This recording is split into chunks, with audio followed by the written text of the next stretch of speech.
Hello friends, today we're going to take a look at the classic Time in a Bottle by Jim Croce. He was clearly one of the greatest singer-songwriters who ever came out of the 60s and 70s, and it's just a shame that he wasn't able to give us even more than the great treasures that he gave us. But anyways, I've been watching a lot of YouTube videos on Time in the Bottle, and a lot of people are showing you how to play it in the original D minor, and there's a little bit of a stretch there, and for an old man like me with several hand operations, it's a little tough sometimes to always nail that. Another way I've seen it play it is coming out here and using that fifth up above, which is a kind of neat way to do it, right? In this video I thought I'd show you a different way of playing it, and that is to bring it up into the E minor key. And when we bring it into the E minor key, of course some of the original, some of the traditionalists will bark at this technique maybe, but I think it opens up some doors. It actually is a little easier to play as far as stretching goes, even though there are a few stretches you have to make.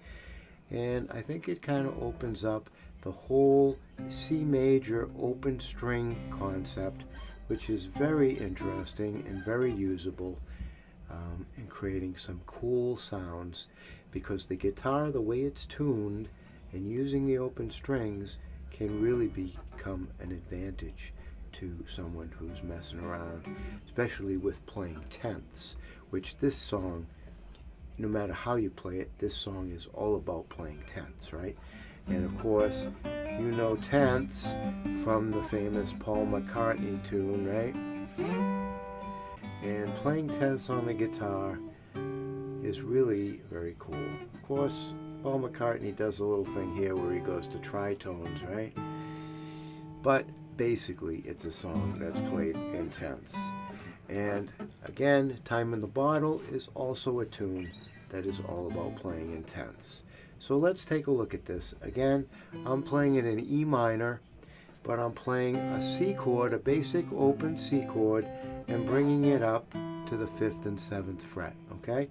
So our first chord, if you will, is going to be playing that E with the E underneath it, okay, octave E's. And we've got the open E underneath, and we've got the B above. So and then when we play the little pinky on that E chord, okay, which gives us again another B, right? So we're playing B's and E's, open strings, and it gives you a kind of a cool sound. So this is our first chord, okay? And then we're just gonna descend on the bass to the D sharp, okay? And then we're gonna go to the D. Notice that I'm switching the fingers there from a 2 and a 1 to a 1 and a 2, okay? And then it allows us to easily drop down to that D, C sharp. So the first phrase, if you will, of the song takes us like this. We're going the E minor with the D sharp bass, the D bass, and then the C sharp bass, okay?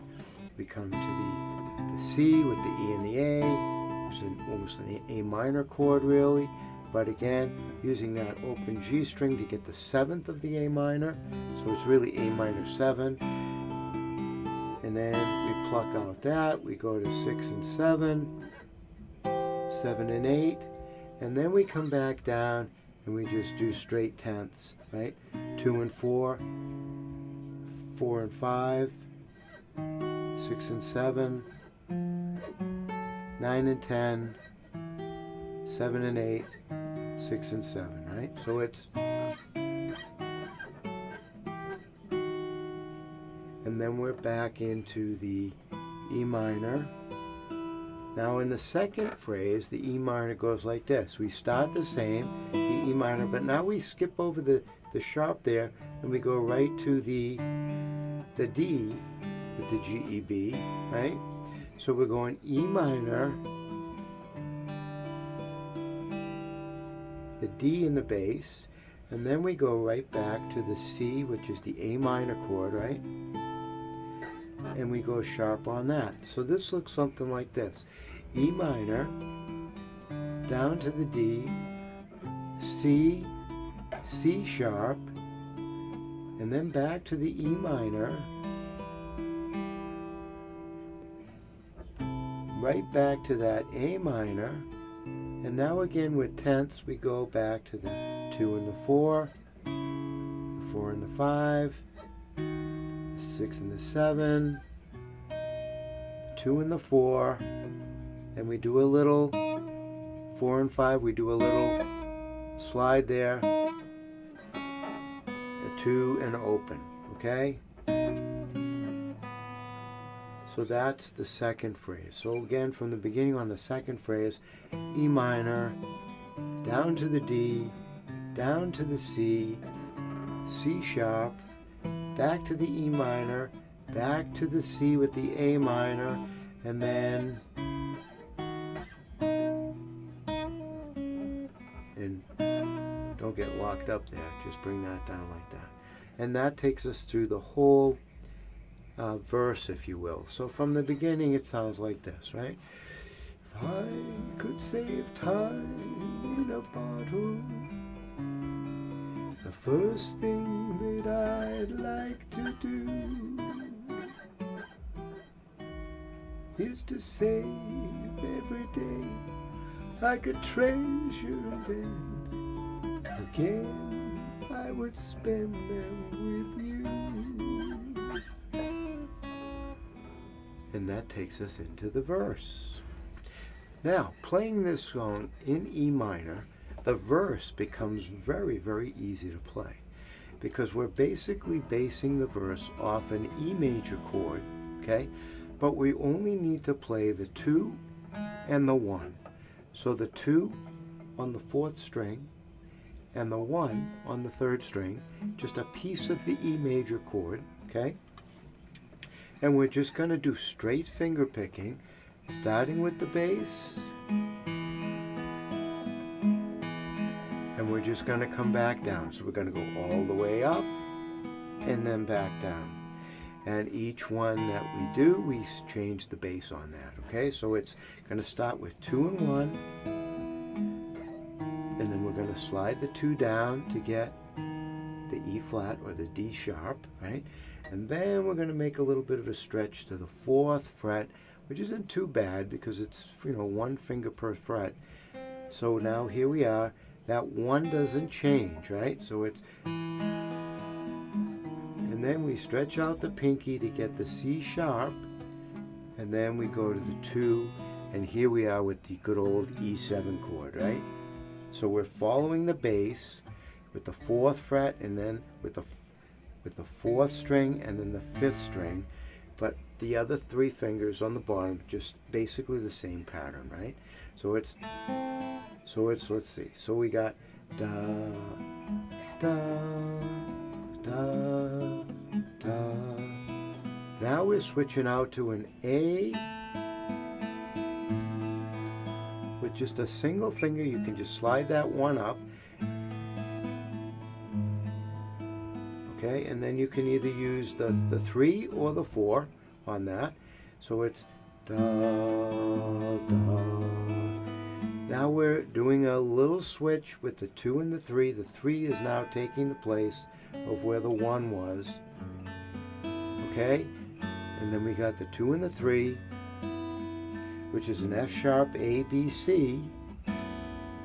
And then we can go right into our, again, tenths, 7 and 8, because we're using the 3 as our guide to slide up. 2, 7 and 8, 9 and 9, 10 and 10. Okay? So it sounds like this. Da, da, da, da, da, da.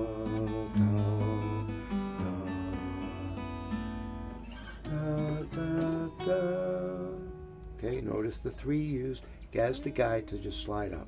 You could also, go, if you're tired and you just want to go right to the B7, you could do that. Either way, sounds fine either way. But again, if you wanted to get those tenths in there, you could go here. That B section, if you will, or that chorus would sound something like this. But there never seems to be enough time to do the things you want to do once you find them. I looked around enough to know you're the one I want to go through time with. And then we're back into the beginning of the song, which is back here. So I think that's a lot of fun to play that way. To be honest, back in the day, 70s, we didn't have YouTube. We didn't have internet to figure out exactly what the artist was doing. As a young player, here I am with a record or a radio listening to what I'm hearing and saying, this is really awesome. This song from the 70s, this song was definitely showing what a singer-songwriter was all about.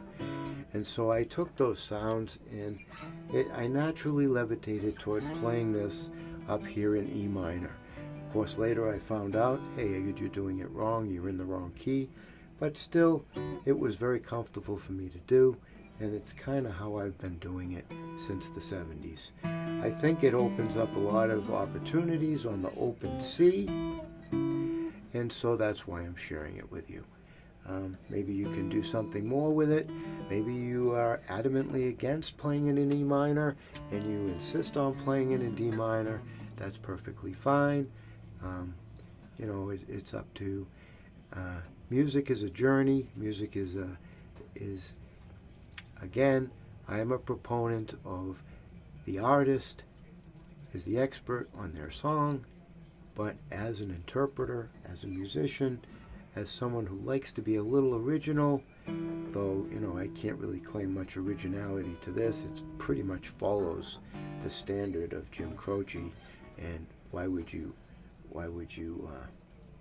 mess with that expertise?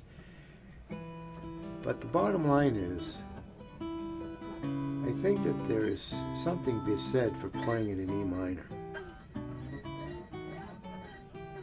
So I hope you agree, and I hope this offers you something, if not for this song, for other songs to investigate. The playing of tenths in music to get you from one chord to another is definitely something that makes your guitar playing more interesting. So by all means, as Paul McCartney once said with his song, tenths can be really cool. So I hope, if nothing else, you get that from this lesson. Until next time, I'll see you later. Don't forget to subscribe if you would. I appreciate all your support, and I wish you the best as you go along your finger-picking journey. And definitely, no matter what key you decide to play this in, put this in your repertoire, because this is a classic.